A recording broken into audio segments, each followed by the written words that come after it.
আপনারা যে ছবি দেখতে পাচ্ছেন, অভিষেক বন্দ্যোপাধ্যায় দিল্লির উদ্দেশ্যে রওনা হচ্ছেন।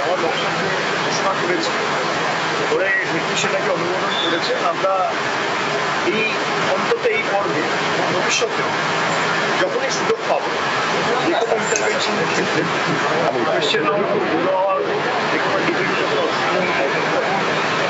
বাংলায় বক্তব্য রাখা এবং আজ থেকে সংসদে অপারেশন সিন্ধু নিয়ে আলোচনা শুরু হবে।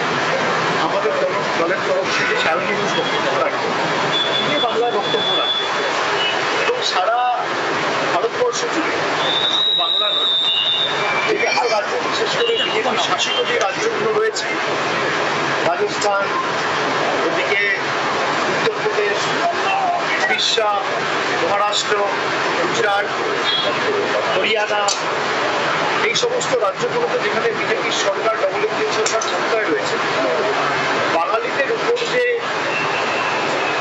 পূর্ব পরিকল্পিত অত্যাচার, হিংসার একাধিক ঘটনা, বিজেপির প্রতিহিংসার রাজনীতি, এর ভুরি ভুরি উদাহরণ উঠে আসছে, দিন যাচ্ছে। এবং যারা এসআইআর এর নাম করে বাঙালিদের উপর অত্যাচার করছে, গতকাল আপনারা দেখেছেন বিহারের একটি ঘটনা যেখানে সাধারণ মানুষের নাম বাদ দিয়ে কুকুরের নামে রেসিডেন্সিয়াল সার্টিফিকেট ইস্যু করে ভোটার আইডি কার্ড হচ্ছে।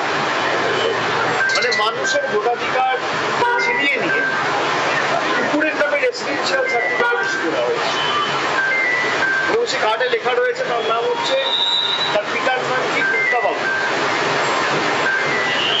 পরিষ্কার। এবং এই রেসিডেন্সিয়াল সার্টিফিকেট হচ্ছে এমন একটা ডকুমেন্ট যেটা এসআইআর এর ক্ষেত্রে ইলেকশন কমিশন, নির্বাচন কমিশন গ্রহণ করছে। সাধারণ মানুষের অধিকার ছিনিয়ে নিয়ে কুকুরের নামে ফেক ভোটার আইডি কার্ড করে যাতে নির্বাচনের সময় ভোট লুট করে বিজেপিকে বাড়তি সুবিধা করে দেওয়া যায়, নির্বাচন কমিশন এই যে পুরো ঘটনাটা জলের মতো পরিষ্কার, দিনের আলোর মতো পরিষ্কার, একটা পার্টিকে খালি সুযোগ করে দেবে বলে তাদের তৈরিবাহক হিসেবে কাজ করেছে। এটা লজ্জা।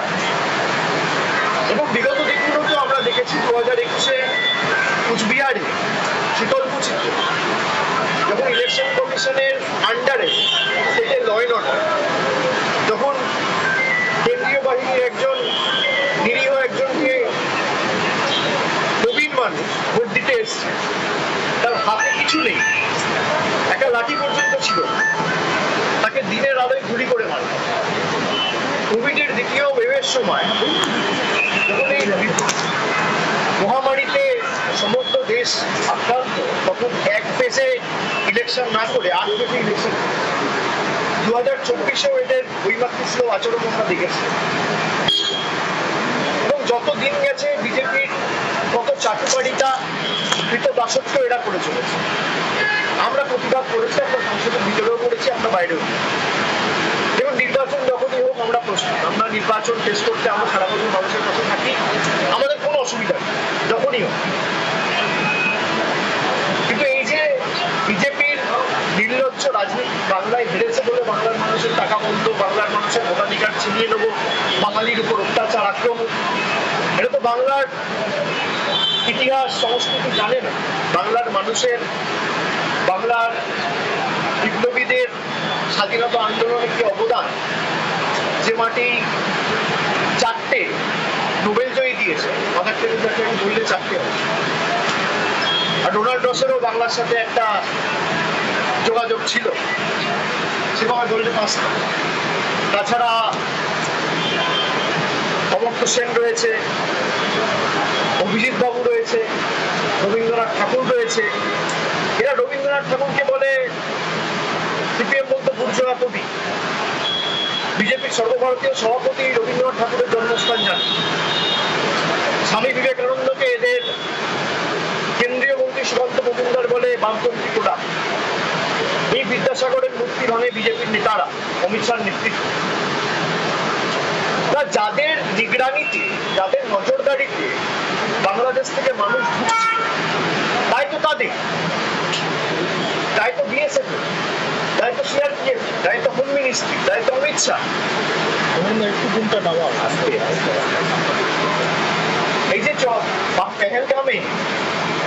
ভারতবর্ষের 25 জন নাগরিক এবং নেপালের একজন নাগরিক সব মিলিয়ে 26 জন মারা গেছে। সেই 4 জন টেররিস্ট কোথায়? ভারত সরকারের কাছে তো কোনো জবাব নেই। আমি তো স্ট্যান্ডিং কমিটির এক্সটার্নাল অ্যাফেয়ার্স এর মিনিস্ট্রি স্ট্যান্ডিং কমিটির মিটিংয়ে আমি জিজ্ঞেস করেছি, তারা আমার প্রশ্ন এড়িয়ে গেছে। আমি কোয়েশ্চেন করেছি লোকসভায়, উত্তর পাইনি। আমি লিখিত প্রশ্ন জমা করেছি, তারা কোথায়? যে 4 জন পেহেলগ্রামে দুপুরবেলায় হত্যালীলা চালালো, সেই 4 জন কোথায়? তাদের স্টেটাস, তারা ধরা পড়েছে, তাদেরকে চিহ্নিত করা গেছে। আর বর্ডার থেকে তারা ঢুকলো কি করে? তো মাছি, মশা, আরশোলা, পিঁপড়ে না, তাদের নিজ দিয়ে ঢুকে গেল, আর কেউ দেখতে পেল না। এত বড় বড় AK-47 নিয়ে ঢুকছে, আর কেন্দ্র সরকার ঘুমাচ্ছে, দেখতে পায় না। পেগাসাস করে আমাদের ফোনে আড়ি পাততে পারে। নির্বাচনের সময় বাংলা দখল করবে, বিরোধী রাজ্যগুলো দখল করবে, এদের কাছে খবর থাকে না। 2019-এও তো একই জিনিস হলো, 40 জন আধাসামরিক বাহিনীর জওয়ান মারা গেছে, এদের গাফিলতির কারণে। আমি বলছি তৎকালীন জম্মু অ্যান্ড কাশ্মীরের রাজ্যপাল লেফটেন্যান্ট গভর্নর সত্যপাল মল্লিক বলেছে। এখন যে লেফটেন্যান্ট গভর্নর মনোজ সিনহা, সে বলছে ইন্টেলিজেন্স ফেলিওর। তাহলে ইন্টেলিজেন্স সিটকে আপনি আবার এক্সটেনশন দিলেন কেন? কি কম্পালশন করেছে?